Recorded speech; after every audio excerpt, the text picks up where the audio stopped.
it's a Jewish residence, and every single doorpost in the house should have a mezuzah on it, right?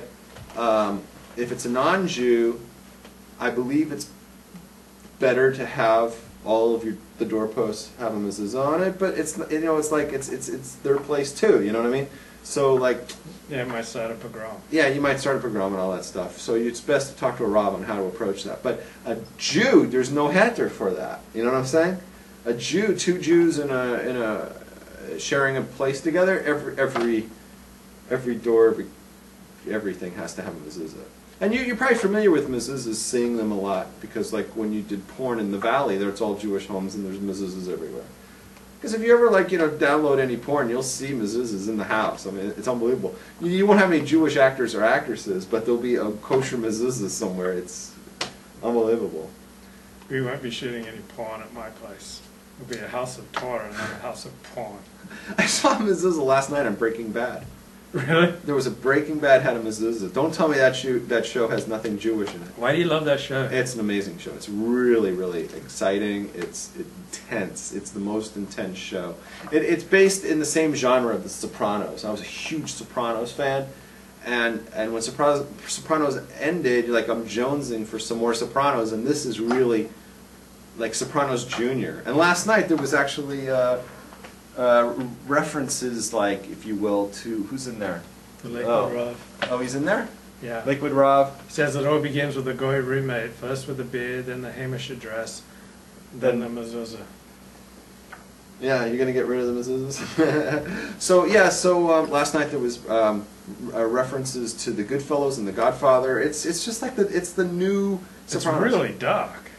What? What is? Breaking Bad. What do you mean by dark? I mean, there are a lot of dead bodies. I mean, I'm only watching season 1, and I'm like 6 episodes in, but that's they're about disposing dead bodies. There's a lot of that. It's like the Sopranos. Somebody gets shot, and one of the main characters is dead in the Sopranos. By the end of the season, you need a whole new cast because everybody took it in the shorts. There's a lot of people going down. I want to know why I'm not wearing a black and white uniform, because I don't have the beard anymore, so it's like, why pretend? Where's the sunglasses, though? That's just like... Do you want them? No, I'm fine. You're done with the sunglasses? For tonight. What about the hat? Doesn't go? It's okay. You're done with the hat, you're done. You've been kicked out of your place, you don't have a beard, Levi is done, the yarmulke's going after Rosh Hashanah, and we're going to go back to smoking and taking marijuana. Okay, so there's that. He's done with everything. In fact, he told me earlier before we went live that he's done with women. So that's a little spooky. And so it's going to be about guys now, huh? All right. So what do we want to talk about? So you're moving. Are you excited? Dennis Prager once said that to me. He said, "I heard you're bi." He said that about you? He said that to me. I think he was just pulling my leg. Okay. But he's very perspicacious. That's a big word. You don't use that one lightly. All right. Well, Torah believes that everybody is bi. That's it. Every single person is inherently bi. I'm going to pray the gay away. Okay. So what are we? So are we done talking about you moving? Yeah. Well, I feel like I'm ready to do it. Like I feel that I prepared, and even though there's a lot left to take care of, I'm up to the task. I mean, there were times when I had a lot of concerns and worries about finding a place, and now I think I'm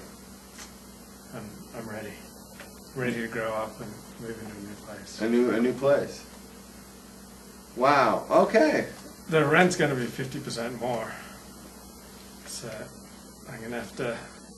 I don't know. I might have to go back to dancing.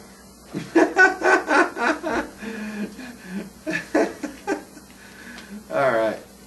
So, all right, ready to move on to the next subject? Yeah, what do you want to talk about, Rick Perry? You want to talk about Rick Perry? Yeah, boy, what a disappointment he's been. He's just crumbling in the debates. Oh, my God. He's like losing interest, like the last half of every debate. He's done poorer than the first half. He's just not very impressive whatsoever. He lost me. I was like in his corner. I was like, you know what? This is the best candidate that they have. They came up with someone good. This guy's got the military experience. He's a conservative Christian, very pro on Israel. He comes from. He's a governor of a major state. He's had 10 years experience. They've got a tremendous economy in Texas. I thought, okay, this guy's really a winner. And in one 30-second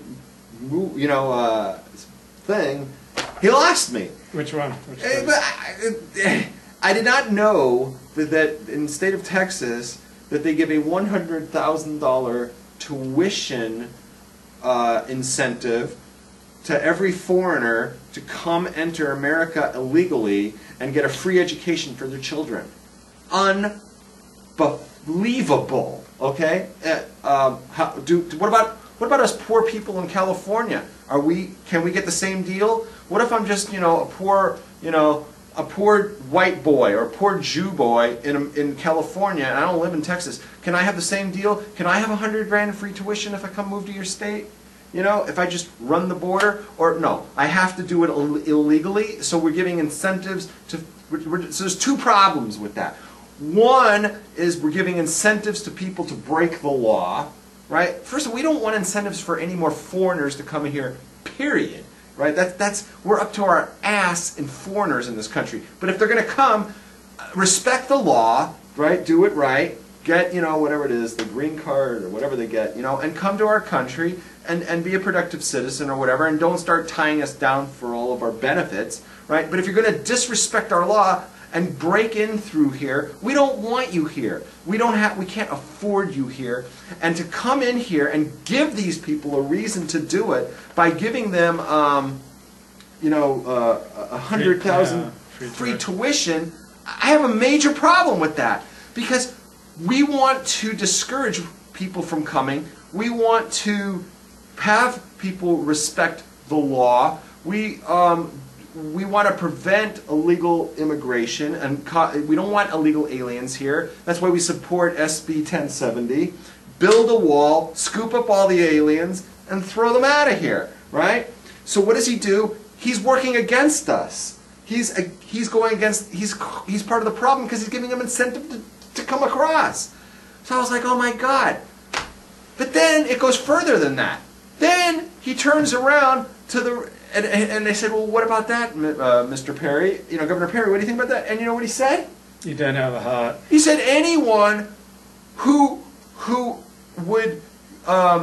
sees these poor kids who were brought here against their will to America, and they're not, and they don't want to, they shouldn't have to pay for their education. Anyone who's against us giving them each $100K in free tuition is a heartless. And I was just like, my mouth dropped. And I went, okay, buddy, you obviously have no clue who is your audience right now. If you said these things, if he said these things in a debate for the Democratic Party, he might get an ovation. Because there's a bunch of bleeding heart liberals there. And they all might want, oh, kudos to you, Mr. Liberal. But this is the Republican convention. You can't call these people a bunch of heartless people. Bastards, yeah. Because they're your voters. Right. He just lost all his support. You could just hear it crumbling. His entire election dissipated. And I, at that moment, basically threw up my hands. I'm done with him. And I don't know, where were you on this? You liked him too. Yeah, and I still do. I hate his position there. But everyone is a mixed bag. He's definitely the most right-wing candidate in the race, and he's also got the evangelical Christians' support sewn up. So he's really tight with the evangelical Christians, which I like, and he's pro-Israel, and he's for low taxes and for minimum role of federal government in your life. So overall, I like most of his positions. I hate his positions on illegal immigration. But yeah, I don't have much enthusiasm for Rick Perry. I'm hoping that Chris Christie enters the race. I guess I'd support Chris Christie if he entered the race. There was talk today on Fox News, legitimate scuttlebutt, people close to him that he's now considering entering. Yeah. I think the timing is right now for somebody new to enter the race because there's a market gap. You know what I mean? Yeah. It's like you had all these